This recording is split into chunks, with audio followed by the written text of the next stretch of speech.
Commit అవుతానని commit అయ్యి మత్తు బిళ్ళలు మింగితే ఏలూరులో హాస్పిటల్లో పెట్టి తీసుకొస్తే ఏంట్రా బాబు అంటే, నేను ఈ అమ్మాయిని తప్ప జీవితంలో ఇంకొక అమ్మాయి జోలికి వెళ్ళను, మోసం చెయ్యను, నాకు ఆ అమ్మాయి కావాలి. ఎవరు? గౌతమి కావాలన్నాడు. గౌతమే కావాలి, నేను ఎవరిని చేసుకోను, ఏ అమ్మాయి అయితే వెళ్ళను, నాకు ఈ అమ్మాయే కావాలి. గౌతమియే కావాలని అటెంప్ట్ చేశాడు. ఏలూరు హాస్పిటల్లో డాక్టర్ సాయి అని ఆయన ట్రీట్మెంట్ చేశారు. చేశాక సేవ్ అయ్యాడు. అప్పుడు గౌతమి వాళ్ళ తల్లిదండ్రులు వచ్చారు హాస్పిటల్కి. తర్వాత ఇంటికి కూడా వచ్చారు. నేను చదువుకోమని పంపించాను. 18 ఏళ్ళకి లవ్ ఏంటి?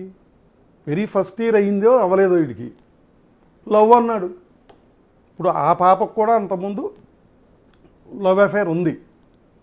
మరి ఆమెకి వీళ్ళలో ఏమి నచ్చినాయో, వీడు వయసులో చిన్నాడు, ఇమ్మెచ్యూరు, చదువులో తక్కువ, అన్నిట్లో గౌతమి ఎక్కువ. ఆస్తిపాస్తుల సంగతి పక్కన పెట్టేయండి, వాళ్ళిద్దరు పర్సనల్ అట్రాక్షన్ కావాల్సిన కారణాలు చెప్పుకోవాల్సి వస్తే అన్ని రకాలుగా వీడు తరిగేగా.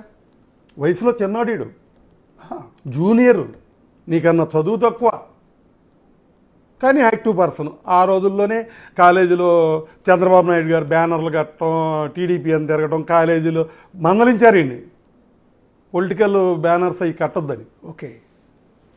ఆ స్టేజ్లో కొంచెం లీడర్షిప్గా ఉండేవాడు చిన్నవాడైనా. ఓకే. అలా మరి వీళ్ళిద్దరి మధ్యన జరిగిన దాంట్లో వాళ్ళ పెద్దల ప్రమోషను లేదు, మా పాత్ర లేదు.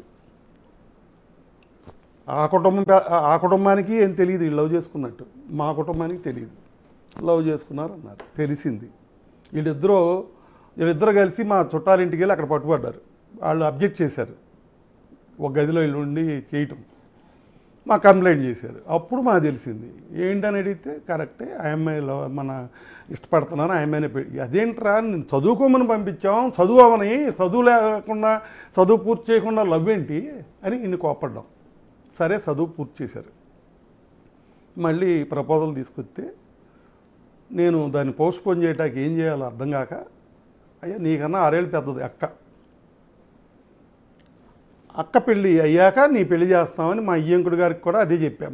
మాకు ఆడపిల్ల ఉందండి, మీకులాగానే మాకు ఆడపిల్ల ఉంది, మా ఆడపిల్ల కూడా ఆడపిల్లే కదా, ఆ పాప పెళ్ళి పెద్దది కాబట్టి ఆ పాప పెళ్ళి అయ్యాక ఇది చేద్దాం అన్న.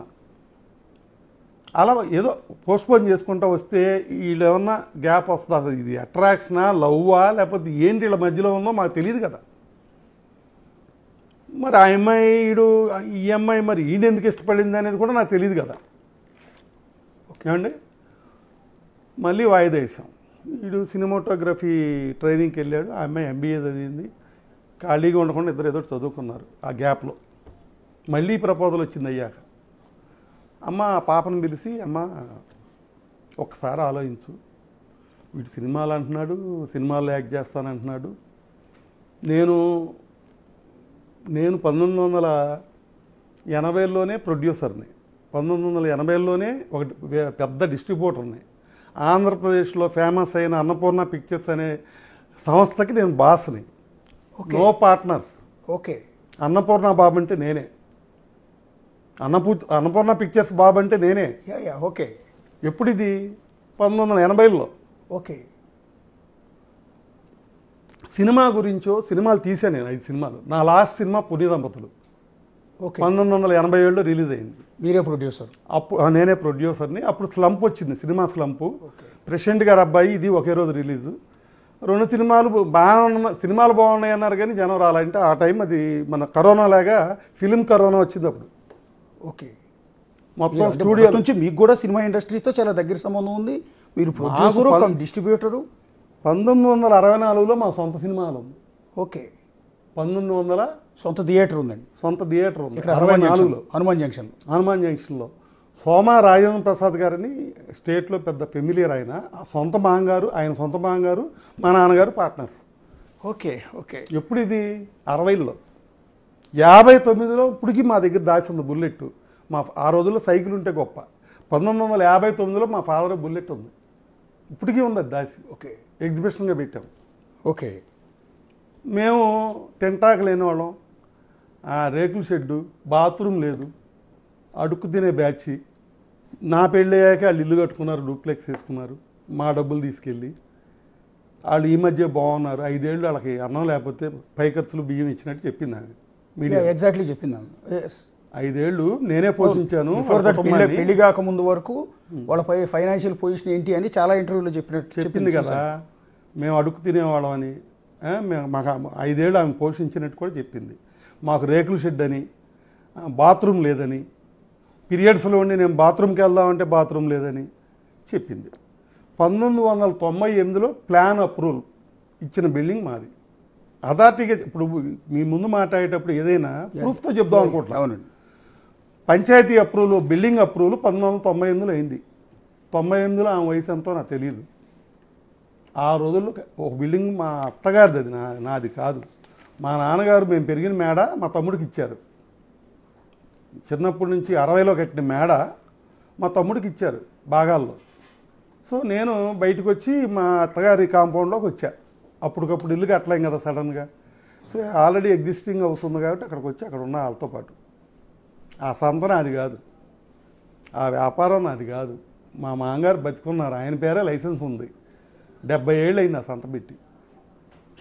ఒకసారి దాని దగ్గరికి వద్దామండి. యాక్చువల్లీ ఇందాక మీరు ఒక ఇంట్రెస్టింగ్ పాయింట్ ఏంటంటే, మీ అబ్బాయి హీరో ధర్మ మహేష్ అండ్ గౌతమి చౌదరి ఒకే కాలేజీలో చదివేవాళ్ళ? ఒకే కాలేజ్ చదివారు. ఒకే కాలేజ్. ఏ కాలేజ్? ఆర్వీఆర్జేసీ గుంటూరు. ఆర్వీఆర్జేసీలో స్టూడెంట్స్ వీళ్ళు. ఇంజనీరింగ్లో ఇద్దరు స్టూడెంట్స్ ఇక్కడ. ఆమెకి ఈయన జూనియర్. వయసులో కూడా చిన్నాడు. ఎంత ఎంత తేడా ఉంటుందండి వయసు? సంవత్సరం నుంచి 2 ఏళ్ళ లోపు చిన్నాడు. మీరు ఇందాక ఇంకో మాట అన్నారు కదా, గౌతమి చౌదరికి ఆల్రెడీ ఎఫ్ఐఆర్ ఉంది అని. అంతకుముందు ఆమెకి ఉన్నారు, బాయ్ ఫ్రెండ్ ఉన్నాడు. మరి బ్రేకప్ చెప్పేసి వీటితో వచ్చింది. వీడిని ఇష్టపడింది ఆమె. వీళ్ళిద్దరు ఇష్టపడ్డారు. అంటే ఎవరన్నా అన్నారా మీరు మీతో, లేకపోతే మీరు అనుకుంటున్నారు అట్లా బాయ్ ఫ్రెండ్ ఉన్నాడు అని? మీరు కూడా ఒక ఆడపిల్ల మీద ఎలిగేషన్ చేసినట్టే. ఇప్పుడు ఆమె చేసిన ఎలిగేషన్ కాదు ఇక్కడ. మా వాడిని బాగా ఇష్టపడిందని చెప్పడానికి చెప్పా. అతను వదిలిపెట్టి, బాయ్ ఫ్రెండ్ వదిలిపెట్టి మీ అబ్బాయి, ఆ అబ్బాయినో ఈ అమ్మాయిని అల్లరి చేయటం కాదు.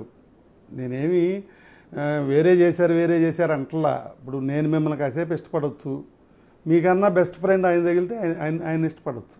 అదే ఫ్రెండ్గానే ఇంకో రకంగానే కాదు. నాకు తెలిసిన ఇన్ఫర్మేషన్ అంతవరకే, నేనే ఎలిగేట్ చేయట్లా. అంటే మీ వాడు జూనియర్ ఇంజనీరింగ్లో, ఆ అమ్మాయి సెకండ్ ఇయర్ ఉంటే మీ అబ్బాయి ఫస్ట్ ఇయర్లో ఉండి ఉంటాడు అంతే. వయసులో కూడా 2 ఏళ్ళు చిన్నవాడు. ఆల్రెడీ ఆమెకి వేరే బాయ్ ఫ్రెండ్ ఉన్నాడు అని. అది వదిలేండి అసలు. అది వదిలిపెట్టి మరి మీ అబ్బాయిని ఆ అమ్మాయికి ఎవరున్నారు అనేది నన్ ఆఫ్ ది సబ్జెక్ట్ ఇక్కడ. అసలు అది వదిలేయండి, అసలు ఆ సబ్జెక్టే వదిలేయండి. ఎవరో చెప్పిన మాటలు మనం మాట్లాడుకోవటం అదే నేను కరెక్ట్ కాదు. అది కూడా నేను సమర్థించడం. ఇక్కడ పాయింట్ ఏంటంటే, ఆ అమ్మాయి ఇనెలిజిబుల్ ఫెలో అంటే నీకు సరిపడవాడు కాదు. ఓకే. నీకు సమకాలికుడు కాదు, నీ అంత తెలియగలవాడు కాదు, నీ అంత వయసోడు కాదు, నీ అంత చదువుడు కాదు. మరి ఆమె ఏమి, వాళ్ళు ఏ క్వాలిటీస్ చూసి ఇష్టపడిందో నాకు తెలియదు. ఇష్టపడింది. మీకు వాళ్ళిద్దరూ ప్రేమించుకున్నారన్న విషయం వీళ్ళిద్దరూ కలిసి పెనమలూరులో మా మేనల్లుడి ఇంటికాడ వీళ్ళు స్టే చేశారు. ఓకే. చేసినప్పుడు వీళ్ళిద్దరు గదిలో ఉండి మరి అది ఉండటం వలన వాళ్ళు ఎలిగేట్ చేశారు, మీ వాడు తప్పు చేస్తున్నాడు, వేరే అమ్మాయిని గదిలో పెట్టుకున్నాడు అని. అంటే ఎవరో ఏంటని అప్పుడు ఆరా వచ్చింది. చెప్పాడు వీడు ఫ్రాంక్గా, నేను ఆ అమ్మాయిని ఇష్టపడుతున్నాను, ఆమెనే పెళ్లి చేసుకుంటా అని చెప్పాడు. ఓకే.